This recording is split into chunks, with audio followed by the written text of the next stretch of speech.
Welcome to the Biz Owner 360 podcast, where we explore a variety of topics to help you grow your bootstrapped business. I'm your host, Brett Trainer. Each week, I have a conversation with leading experts in the areas of growth, execution, leadership, wellness, productivity, and others. This is not the typical podcast. We have conversations that dig deep into each of the topics we cover. The goal is to provide you cutting-edge but proven tactics and strategies to grow your business. The Biz Owner 360 podcast is now recognized as a top 5 international podcast and growing. My guest today is Alex Batdorf. She is a 3-time entrepreneur and the founder and CEO of Get Shit Done, the superpower scaling sidekick supporting women entrepreneurs in gaining traction to scale their companies on their own terms. This was a high-energy interview where we share and discuss how we get more shit done. Alex's passion is contagious and unfiltered. This was by far one of my favorite conversations that I've had on the podcast. Sit back, enjoy, and learn. And by the way, I've launched a daily insider newsletter. I'm looking for a few more beta testers. Drop me a note if you're interested. I find the top articles and stories so you don't have to. Now, on to Alex and the interview.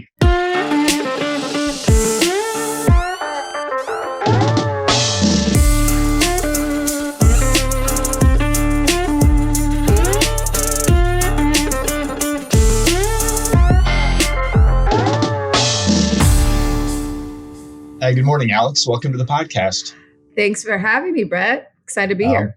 My pleasure. I've definitely been looking forward to this conversation. I think we met briefly at the end of last year, so I've been ready to get you on the podcast, share your story, share your mission. But before we dig into it, maybe share with the audience a little bit about your background, what you're working on today, and then we can get into what you're doing now. God, okay. So I am a product of my father, definitely his child, because I can talk for days. So I'm going to try to condense this down. So I am a 3-time entrepreneur. Literally the only career I've had is building businesses. And thank goodness I'm pretty good at it. So every therapist, coach, whatever says I would be an awful employee. So I just need to keep down the entrepreneur path. So I'm not a pain in the ass to someone else's organization.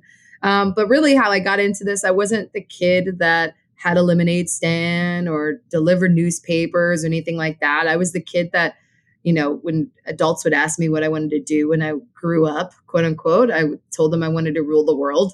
And my mom used to be like, oh God, they're going to think my kid's crazy. And what I meant, at that age was before I even knew the language around it was impact. How can I make an impact? To me, that was ruling the world. And there was a variety of experiences that led me there. So, fast forward when I got to undergrad, that's when I got the entrepreneurial bug. I'm a huge fan of Malcolm Gladwell around context and, ebbs and flows happening in society. So the context of my undergrad experience was I got into undergrad in 2008. So one of the worst economic recessions happening.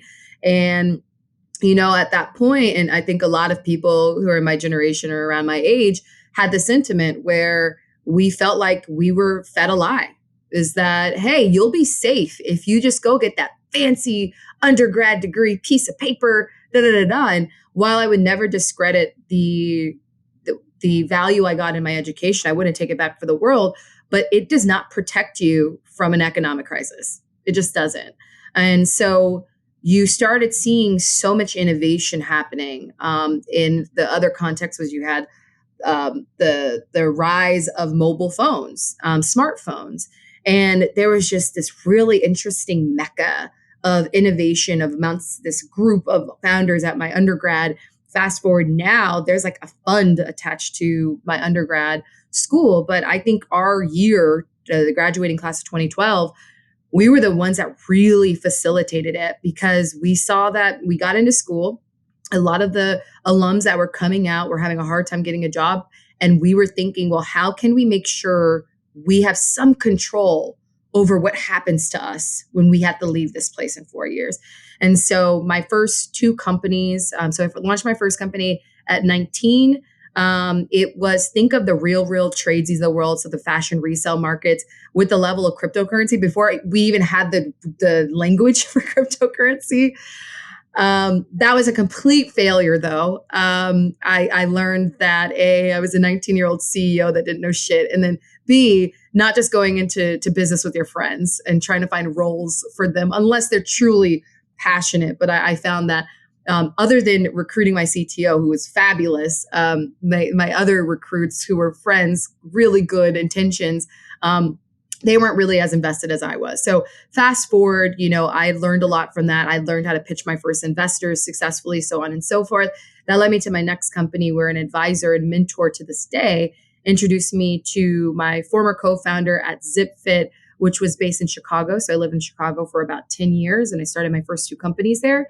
And we were an e-commerce company that was in the denim space. So we were able to develop algorithms, matched consumers with their best fit, and then we customized it in-house and shipped it out.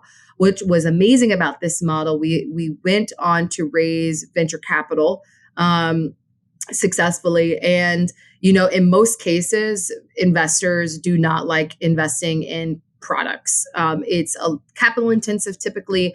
And on top of that, it's much higher risk. So what they loved about our model is that we didn't make our own jeans. We partnered with brands existing on the market, because the biggest problem we saw was the return rates online are really high. If we can start with one category that's has high return rates and do that well, we can basically Amazon it, meaning we can start here. What is our books? And then templatize that across other categories. So let's start with jeans, because everyone wears jeans, most people, and a lot of people say it's a sucky experience. So we started there, but we partnered with other brands. We only took in samples. So we had samples within our showroom, but for the most part, we would plug into the brands and know what their inventory was. So if we could get the fit right with the consumer, we knew, hey, here are the other colors that had that same fit material, so on and so forth, because there's so many intricacies when it came to fit. It had a lot to do with what type of material. So you can't tell someone that 100% cotton is going to fit the same as something that's really stretchy. Absolutely not. And consumers didn't know that. So we took that guessing work out of it. And it was incredible. I mean, the average return rate online, I still think it is to this day, was 40%. And we got it down to 6%. And we customized it. Plus, on top of that, we still allowed free returns up to 30 days. And people were like, oh my God, especially when we talk to investors, they're like, are you crazy? Why would you offer free returns if you customize it? We're like, well, because we typically get the fit right first. And of the very small percentage that needed to do a return, 80% of that could be resold. So for the most part, it worked really well. Yeah, it worked well. And we had big visions of how can we transform the space in general. But for a multitude of reasons, and we can probably get into this later, I decided to step down and move towards more of the, you can say, social impact space. But while I was scaling that company, I realized there was two really loud narratives around women entrepreneurship. One was, well, look at all these women starting companies. And I'm like, yeah, that's awesome. Looking at the data, women are starting companies twice as much as men. But then the other narrative is, well, it's so hard for women. If she just had an investor, all of her problems would be solved. And I'm just, well, that's complete bullshit, as someone who had self-funded and had done the investor route, and realized no, what's systemically happening here? And, my undergrad was in sociology. So I think in systems and context all day. And how do you connect the dots? So I became obsessive with it, and I spoke with, thousands of hours with hundreds of women, and then dug into the data. And what we found was more startling than the 2% of funding going to women was actually 4%. And meaning that women own nearly half of companies in the US, but our companies bring in about 4% of total business revenues. The math doesn't add up, right? From a business perspective. And so we saw that there was a much bigger opportunity versus telling every fucking founder to go fundraise, which, 2% of funding goes to women, but that's 2% of less than 1% that goes to anybody. Venture capital is a wonderful vehicle if it's the right vehicle for your business, but it's not the right vehicle for the majority of businesses. what is the right vehicle for every business is revenue. And so when we looked at, well, how do we help women move through this revenue pipeline? And so that's where Get Shit Done came from, is, taking my collection of experiences and my network, which we now have, over 300, whether it's seasoned operators, entrepreneurs, or investors, supporting our women founders in moving through that pipeline towards building scalable companies. Because systemically, and the justice warrior in me is like, entrepreneurship is such an amazing opportunity to scale generational impact, but women aren't able to tap into it as much if we're stuck at 4%. So that's kind of a long-winded way of me saying I was going to keep it short, but not keeping it short. No, that was awesome and very well said. And, so much, value within that process. And, I kind of took a longer route to kind of get to the same place, right? I kind of grew up in the corporate world. You get paid, you get insurance, you get benefits, you do your job, you move up. But I always had kind of bounced back and forth between the corporate and the startup world. But it was always kind of not encouraged. The startup part was never encouraged, right? For either mentors or whatever. It was, hey, they're safe. You take care of your family. This is the way you do it. And I think you've talked about this before, man. You can't get that generational wealth. You can live a nice life, but man, you're working for someone else. I think everybody now realizes that how inefficient a lot of those corporate jobs are. And there's just, maybe some people do get satisfaction from it, but I haven't met very many people that actually have. So it took me a couple decades longer to kind of head down this path. And, we share a passion for the stats side of this. And, one of the things is I moved from, believe it or not, corporate to management consulting, then into the startup world, was I was planning on heading down into the VC space. And like, how do I help these companies that are stuck between, $500,000 and $1 million revenue get to 10? Because there's just a lot of really good companies that just lose the traction. I know you're big on the traction. They can't get there. But then I got really disenfranchised with the VC side of it, right? Everybody celebrates the funding. Everybody celebrates the raise. How much revenue? How big's the company? Doesn't matter, right? Perception's reality. If somebody's giving you money, you've succeeded. I'm like, you know what? I don't. So I kind of shifted my focus now to the bootstrap version of that said, hey, and I think you've said it a couple times, raise when it's right and not because you think you have to. So I think it's such a powerful mission that you're on. And I think, it's long overdue. And I think the world's heading this way, whether you want it or you want to work in a corporate job or not. You could be a company of one. We're all going to have our own little companies, right? Mm-hmm. Whether we realize it or not. So I think the more you can empower and teach and educate and help these people get through the process, it's going to help everybody in the long run. Oh, absolutely. And you actually did the path that initially my mom was very, very scared. She very type A. I am in my own ways too, but was like, oh my God, when I told her I was going to be an entrepreneur, she was like, oh my God, Alex, we need more Black doctors and lawyers, because her generation is very much so that was success to them. And you're absolutely right when it comes to, I don't really blame the founders as much as the ecosystem and the narratives we tell. And a lot of it is around, well, success is by these numbers, but no one's really talking about why they matter and who it applies to. So I think it's on both the revenue and the fundraising side. On the fundraising side, it's just like, look how much they raise. And no one understands, well, why did that founder choose that path? And why does this fundraise matter? Also, how much do they actually own of that business? That's a whole different story. But on even the revenue side, you can have people that glorify revenue. Revenue doesn't mean you have a good business model, though. And so you could have a lot of revenue, but have just as many expenses. It's not sustainable. So I think it's really important for us to talk about how do we create healthy, sustainable, scalable businesses where you can still grow and get massive. But you need to be intentional about how we get there, because just throwing a lot of shit at the wall isn't that powerful if you're not being intentional about what do we lean into. Because at some point you have to stop throwing. It's like a food fight when you were a kid. Everyone's throwing stuff, but you don't really know where it's coming from and where it's landing and what's sticking, right? And so same thing with startups. When people are like, just throw a lot of shit at the wall, let's go and hustle. And I'm like, oh my God, let's stop. Let's stop with the bro culture. Yeah, throw some things at the wall, but you need to be very intentional about how you're doing it and then learn what to lean into. That's an art and a science. It's not this glorified hustle culture. Yeah, no, 100% agree with you on that. And, one of the things you talk about a lot as well, and well, you mentioned a little bit, and I think I refer to it as if then, right? If only I had this, then I would be that. And if that never gets you anywhere, right? It's what does that process look like to get to the outcome that you want? And curious from your perspective, when you start working with some of these founders, do they clearly know the objective of what they're trying to accomplish, or do they just kind of said throwing stuff and hey, we're going to grow?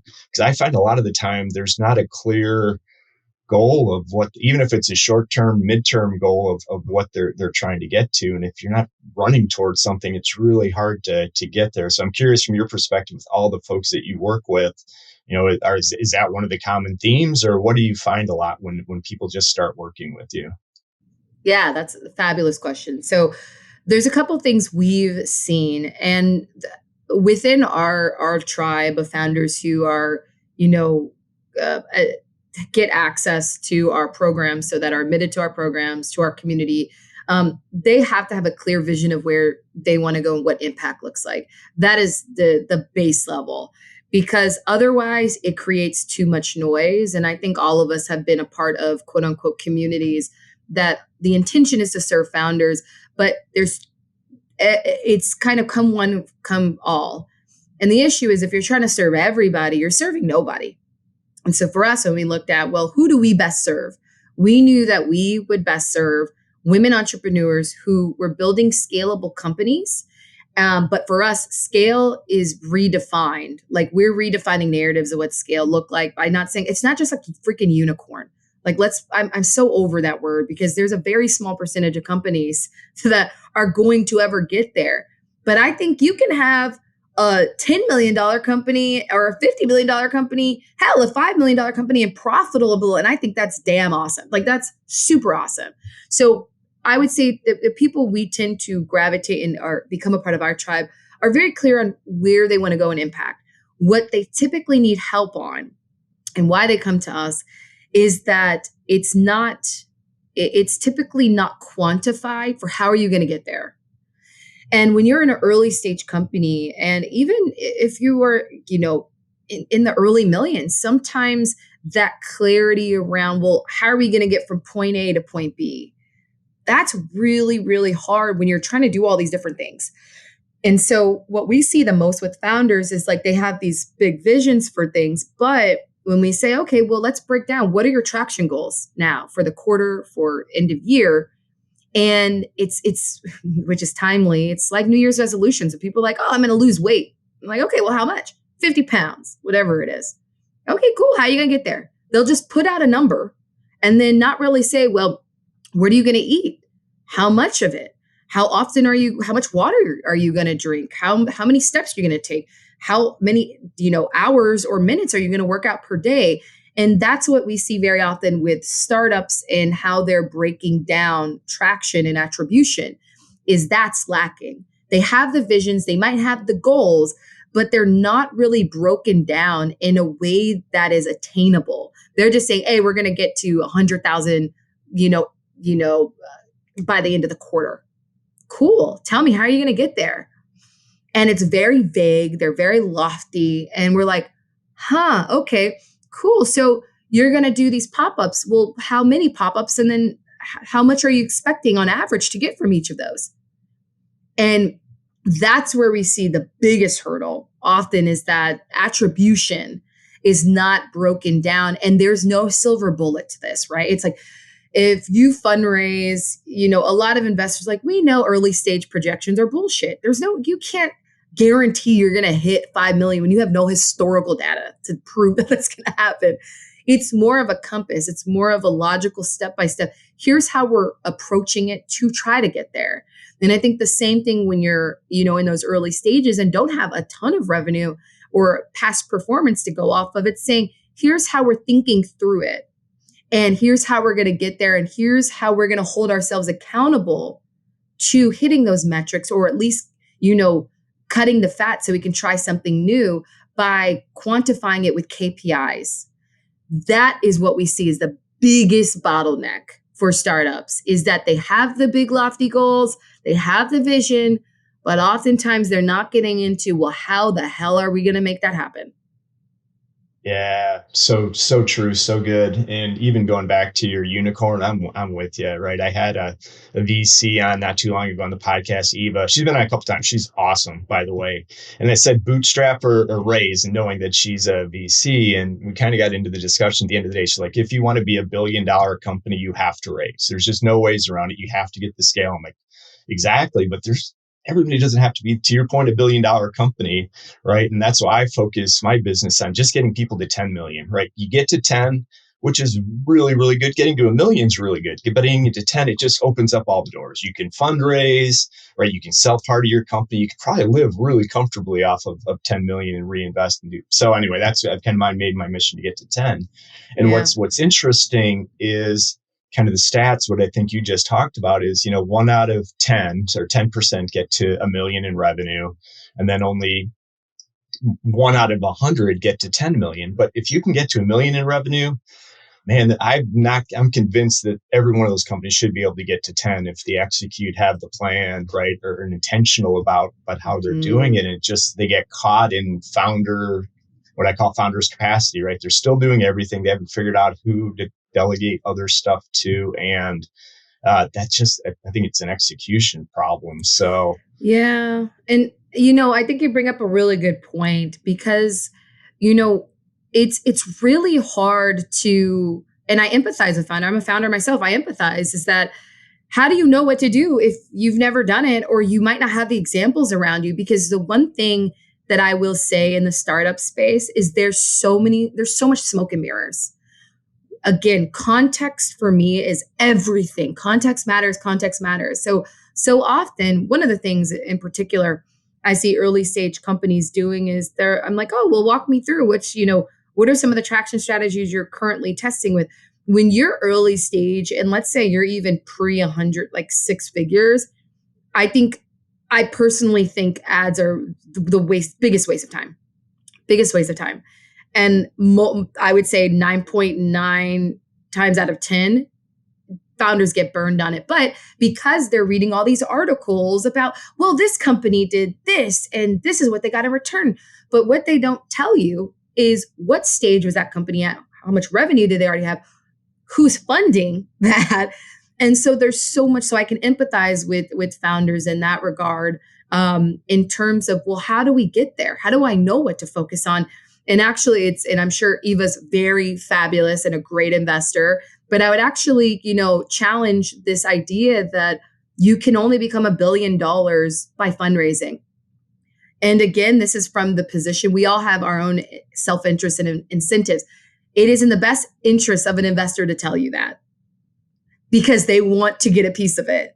And they probably truly believe that. But I look at the MailChimps of the world. I think of the Spanx of the world. Those things happen. But from a math perspective, the majority of companies won't reach $1 billion. It's like the 99.1% rule, right? Like that's basically what it is. And even when you look at investors, they only fund a certain amount, less than 1% of companies. They represent a large part of the GDP, let's be honest. But even when they invest in companies, they only expect a third of their portfolio to actually return something. So even if they invest in you, they're like, let's see if you can actually make it work.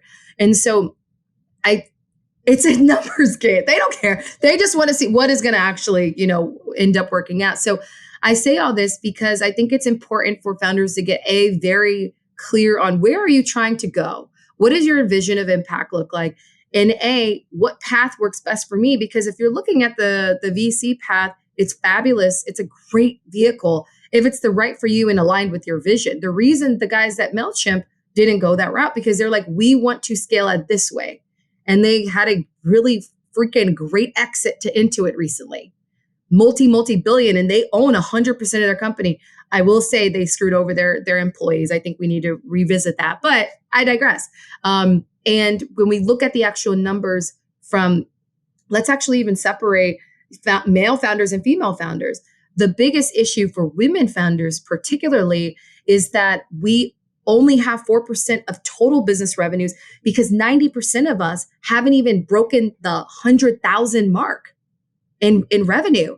And only 1.7% of us have ever gotten beyond $1 million. I'm grateful that I've done it, but I looked around when I was in rooms and I'm like, why aren't there more of us here? Because it is proven that when women have the right resources behind us, our companies are more profitable. They just are. They perform better. And so the math is not mathing. It's not mathing. But part of that is that there is just not a lot of transparency in the startup space and entrepreneurial space around how did a company get there? I love this. Brene Brown talks about this, where she's like, we love to talk about when someone was down and when they got up, but we never talk about how. What was that process? And that's what we need to start leaning into when it comes to entrepreneurship, because I don't really fucking care when you won. I want to know how you did it. No, I think you're so right. And the advice we get is, well, if they got $1 billion exit, go find out how they did. I'm like, it doesn't work like that, right? I mean, there's certain companies they were going to go no matter how much you try to screw it up. And kudos to the folks that do grow those unicorns. But that's not a repeatable model. None of that's a repeatable model as you're trying to grow. And, one of the things that I am excited about is I think we've never been like 08, 09. Some of the best companies came out of that because it was, out of necessity. I think we're there again. I think the digital transformation, the remote workforce is pushing and accelerating a lot of things that were already in motion. So, I mean, if you're a small company looking to compete with a bigger company, now's the time to go after them, right? Because the bigger they are, especially in the B2B space, the more siloed they are, the more inefficient they are. They still want people to go back to the office.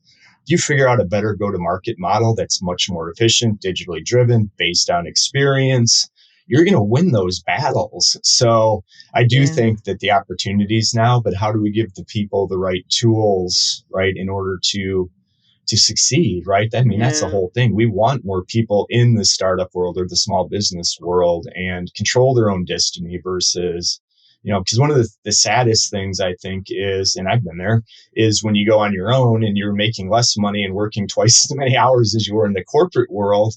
And right, you're not controlling you. I'm guessing there's probably a little more satisfaction. I can speak from experience that yes, but it gets much better when you actually can control your destiny and you get your time back. I mean, I think time is the one thing that we're hopefully all fighting for to get more of, and that's what we're doing it. But yeah, I mean, that's again, better late than ever. I'm committed to try to help as many people get and control their own destiny, because I think the world's going to be a better place the more folks we have that can do that. So and I think a lot of this is about, the founders taking the time to educate themselves, right? And there are so many great resources, whether it's this podcast. If you're just starting out, there's, My First Million, they're awesome. They have a newsletter as well, The Hustle. They do a really great job of identifying trends in the market and giving you ideas and connecting the dots. And then let's say if you have some expertise or, know-how in that space, you can run with that. You have Indie Hackers, you have Get Shit Done. We have our own podcast. So even for the ones where maybe you're a little further along beyond the idea stage, our podcast, we specifically talk to women founders who have scaled beyond $1 million for our main podcast episodes and how they did it. There's, like I said, this podcast, there is business breakdowns I really love. So there's just so much out there to help you connect the dots. And I think one of the things I see often with, founders is when we get so caught up and wrapped up in our companies, and I'll tell you right now, I have to constantly pull myself up and say, hey, stop getting stuck in the weeds, where we isolate ourselves from our networks. We stop doing things that we really love, because let me tell you, there is a time and place for you to put in lots of hours, but that's not sustainable. You need to create space for you to not do things that are just about your business. So find time to learn, find time to do shit that has nothing to do with your business. It's like, for example, I like doing salsa dancing. I like doing arts and crafts. So whatever it is for you, I can tell you the best ideas and the best strategy for me comes when I'm not actually working in the company. And when I'm giving myself space to learn and grow beyond just being in the company day to day. And I think that's where founders tend to harm ourselves is when we just want this thing to push it up the hill, that you need to take pauses just as much, so you can learn and rejuvenate. That's super important. And I think it's overly glossed. We gloss over it very often. Yeah. No, I think you're so right. And that's one of the reasons I've kind of rebranded this podcast again. You'll be one of the first of the BizOwner 360 podcast, because it's everything, right? It's the personal, it's the wellness, it's the productivity. I just had a former NBA player turned author on talking about your product is your process, or the process is the product. And I'm guilty of it. I think a lot of entrepreneurs are guilty of working those 12 to 14 hours, but you're not intentional about it, or you don't have a process to get your really strategic or deep thinking work done, right? So if you can knock that out and then take care of the stuff that email, other things, still a lot of stuff going on, but we're not intentional about getting the important stuff done first. And it's just 16 hours a day, just hustle, hustle, hustle. And, Yep. history and data shows us that, diminishing returns on how productive you actually are after a certain amount of time. So I'm trying to get better. That's one of my New Year's resolutions, is to have that productivity time built in, and then whatever else I can get done, it'll be, a bonus for the day. Yeah, have some play time. And I love that you I actually that you're interviewing a former NBA player. I actually get the most inspiration not in the entrepreneurial space. I actually am very rarely inspired by, because when you're in your own market, it's silos. You're stuck in the same recurring conversations. For me personally, I get the most inspiration from sports and entertainment, and seeing how they're rolling out as much as the NFL is problematic, they have a very interesting way that they engage. The NBA even better, like how they engage with their audiences. Entertainment, how do artists engage with their audience and go to market? A lot of them had to be scrappy, like Chance the Rapper. He doesn't have a label. It's like these are go to market playbooks, and it doesn't have to be limited to watching other companies.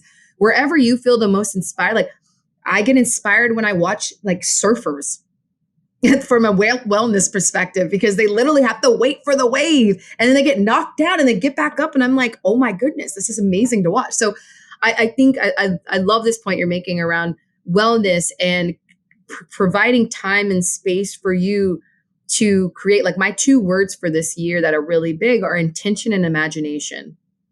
And it's being intentional about how I show up, what we do, how we do it, but also providing space to imagine how it can be done in a way that aligns with where we're trying to go. Because so often, I always tell people my first book's going to be called Fuck the Should Be's. And we should on ourselves. I should be doing this. I should be doing that. And it's like, no, you should be doing what nurtures you, because you can do all the tactics, the strategies, the whatever. But if you're not okay, none of this matters.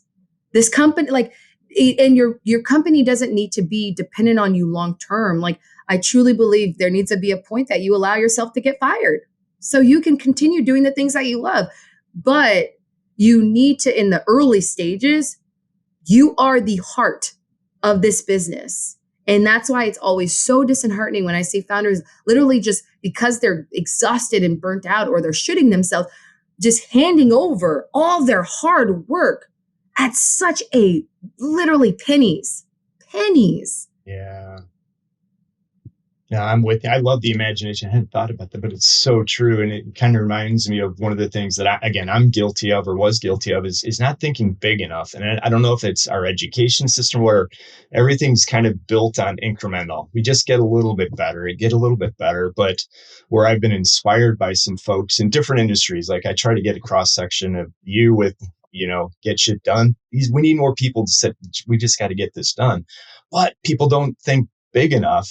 And if you're only thinking incremental, then you're not thinking, well, how do we kind of break the mold or be more intentional about some of the things that we're doing? So think bigger. And some of the best guests that I've had didn't know any better, right? They kind of broke the mold of how you go to market because they didn't know that's not the way you're supposed to do it. And I think, at least for me, I'm guilty of, use that imagination more and think 2 steps bigger than where you were and work towards that versus just a little bit better. I don't know your thoughts on that, but I totally agree. And there is like the wise man knows he knows nothing. And I think that the tough thing though is there's this expert culture we have now. Everyone's an expert. And I think that's where innovation dies. And it's not to say don't own what you know, of course, but also know that there's always more. And I think there's one of my favorite things that I do. I have nieces and nephews who are between the ages of 2 and 15 or almost 15. I love spending time with them because adults, the way we socialize adults is a killer of imagination. Just think about when you had big ideas when you were younger and how many adults shut it down. And it's because that's what they were taught to do. Oh, you're being unrealistic. But it's like I love listening to kids, like my nieces and nephews, and see how they dream big. I never tell them they can't do something ever. I make sure that we have some guardrails around safety, but emotional and physical safety. But I actually just think and see how they think about things, and I let them ask questions, and it actually teaches me to be like, oh my God, how can I show up and allow myself to think that big again? And I would even, us as adults listening, be very careful and think about how we are kind of projecting the bad behavior adults did to us onto them in terms of limiting imagination. So I think there's so much opportunity to tap into. Everyone had that little kid, things that you love to do that got you excited, and getting back to that person and saying, what was that thing? Like for me, I was a very creative kid. So I know when I'm doing productive things or enjoyable things that aren't work related, I always kind of say, okay, what would my family used to call me Alley Cat? That was my name as a nickname as a kid. What would Alley Cat want to do? She wants to dance. She wants to draw. She wants to paint. She wants to write poetry. She wants to do. And so I let myself do those things. And it's so interesting because the best shit I do in my business always comes from when I do those things. So I absolutely agree with you. It's like that step by step and giving yourself the grace to do that. I think also it requires you to give yourself space to imagine. And that means you can't be spending every goddamn minute of your day on your business. And I'm saying this to you because I'm speaking to myself. I'm also speaking to me. So just a reminder. Just a reminder to me too, because I have the same problem. I've been building companies since I was 19. And it's so easy to overwork, and you have the big vision. You just want to get there. But adding more time into something, like you said, diminishing returns isn't going to make it better. It actually probably makes it worse. Yeah. And two, I mean, there's no business, right, in the conventional wisdom space, you building what you've built, right? Get the company called Get Shit Done with that brand that's just changing the way people, especially women, think about business and how you can help them. I mean, that's not the normal path. Even the entrepreneurship, that's not the normal path. And so I think we need more people thinking bigger and talking about guests that really weren't I guess he is in the startup space, but Jesse Cole, right? He bought a minor league baseball team called the Savannah Bananas. And he's completely turned it upside down. He's changed the rules about the way things are done, built it from the fan experience out, and there's no bad ideas. And it's now one of the most successful minor league franchises that there is. And, he wears a yellow tux everywhere. And even on the interview on the podcast, he had his yellow tux on.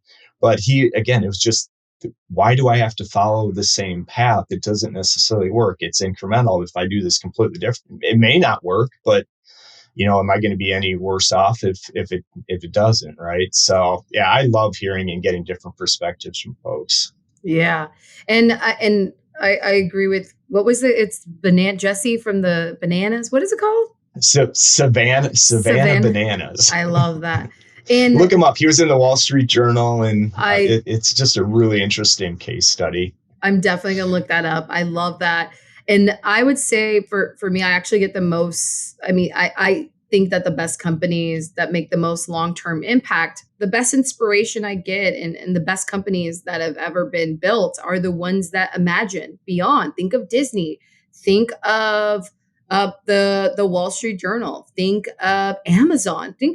There's the ones that have longevity, legacy. Apple, it is literally the most valuable company that has ever been created. Ever. because they imagine big enough. So I absolutely agree with that. And we have to give ourselves, just working and overworking to achieve certain goals is not going to get us there. I think I read something, and this is also privilege because this company's big enough, but as problematic as Mark Zuckerberg is, he spends 60% of his time just thinking and asking questions and exploring. And I think that's, when you can get to a place, maybe you're at a place in your company, you can't spend all that time, but at least 10%.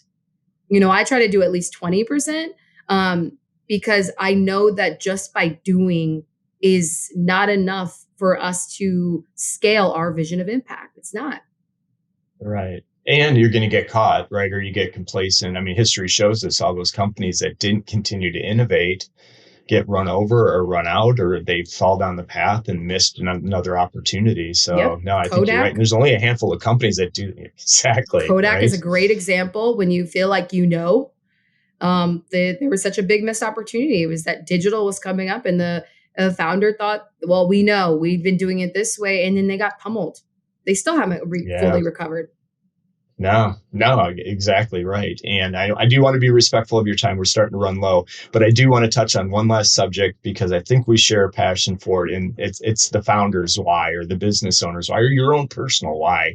And I'd love to get your take on that. I've heard you speak passionately about it before, and we've touched on a little bit today, but yeah, I'd love to get, let's close it out with your thoughts to folks on finding and pursuing that why. Yeah. Do you mean for the business? For the business, yeah. Yeah. So whenever we're very, very white glove. So every founder who's a part of our programs, a part of our community, we personally talk to them personally. And there's a reason for it, because we want to maintain our culture and the magic we create with it. And one of the things we always ask is, well, what is your North Star? Like, if you could look out today and you could see success in what impact looks like, what does that look like for you? And sometimes they get stuck on the business goals, and we're like, no. Your North Star has nothing to do with the business revenue, users, whatever. What is impact? And when you can truly answer that question in a way that's pure to you and your vision, and not shooting on yourself and comparing yourself to other companies. And this is where I find that companies are dead on arrival, is when they start trying to be this comparable to the other competitors in the market. I don't even say competitors, I say players, because I think there's the killer of innovation in entrepreneurship is when everyone is always competing, and it's like there's enough room for all of us. And when you start competing at that level, it's like blue ocean strategy, where they're like, there's bloody waters and then there's blue waters. If you have the courage to swim out and be authentic and unique enough, you don't need to be in bloody waters where you're price gouging and you become like an Uber or a Lyft, that all the value is really based on price and who has the lower price. If you have the courage to swim out and imagine enough to say, this is what we're going to be over here. And I think that the way we do that is when the founder has the courage and the sense of worthiness, self-worthiness, to say, what I envision matters. And we're going to stay true to this, and it's so hard to do, but not get caught up in the hoopla of what everybody else is doing. Yeah, there's tactics and strategies you don't have to reinvent the wheel on. But the moment you kill the vision is the moment you start to be something you're not, because you want to keep up with the Joneses. So I would say for the why in entrepreneurship, I don't care what stage you're at, is you always go back to that North Star of why do we exist and what does our vision of impact look like? And then we make decisions from that place, because every time I fucked up and fucked myself over in my companies and have gotten like so tired and exhausted, is because I started trying to be something we weren't. And it was out of alignment with what we actually cared about. So that would be my advice to founders, is always checking in on that and making sure that you are doing things within the company that aligns with that. And you will know when it's out of alignment, because you're typically exhausted. You are typically disenchanted with what you're doing.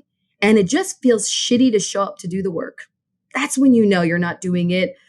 You're not doing it in a way that is truly aligned with what your vision was. So it's hard when, everything's always on.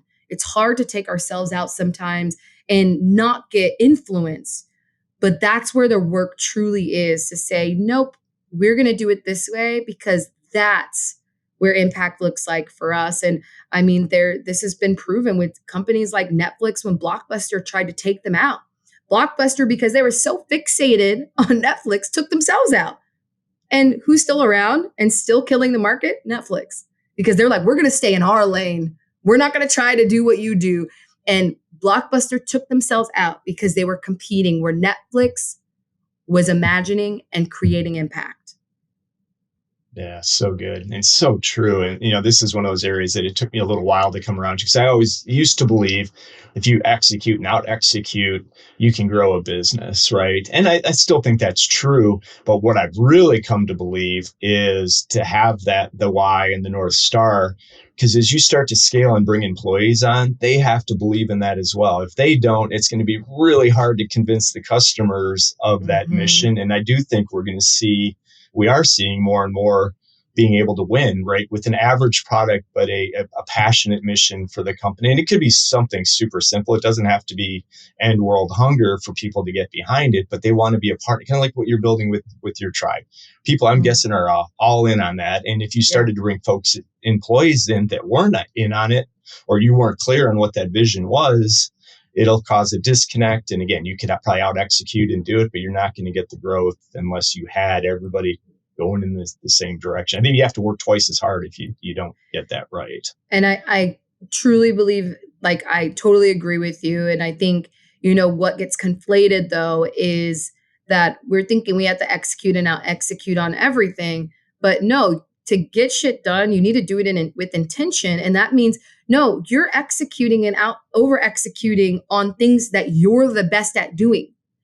And when founders and startups and entrepreneurs are really putting themselves at a disadvantage is when they're trying to be good at things that they're not good at, instead of focusing on the things that we're the best in the market to do this. And we're going to keep our eyes focused here. And look, I've done it where we're like, oh, we're going to roll out this thing. And did we really want to do it? No, we were just responding to the market because we weren't the best to do that. Instead, we have to do this every quarter where our team looks at, we actually talk to our tribe often, and we get feedback on what do they think we're the best at? What do we suck at? What does our team love to do? And what do we hate to do? And every time we do this exercise, the things that we consistently hear we suck at and that we hate to do as a team, we get it out of our way. Get it out of here. We don't want it.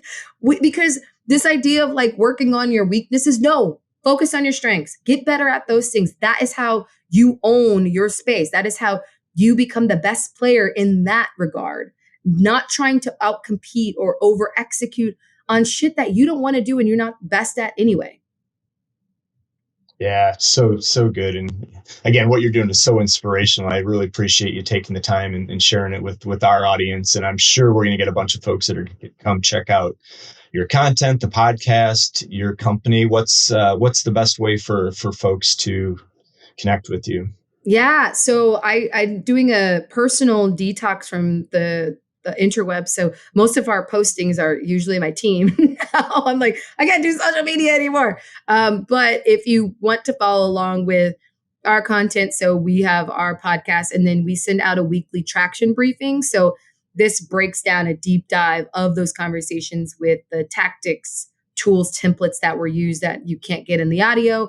You can go to shegetshitdone.com/join, and it breaks down how those companies were able to scale.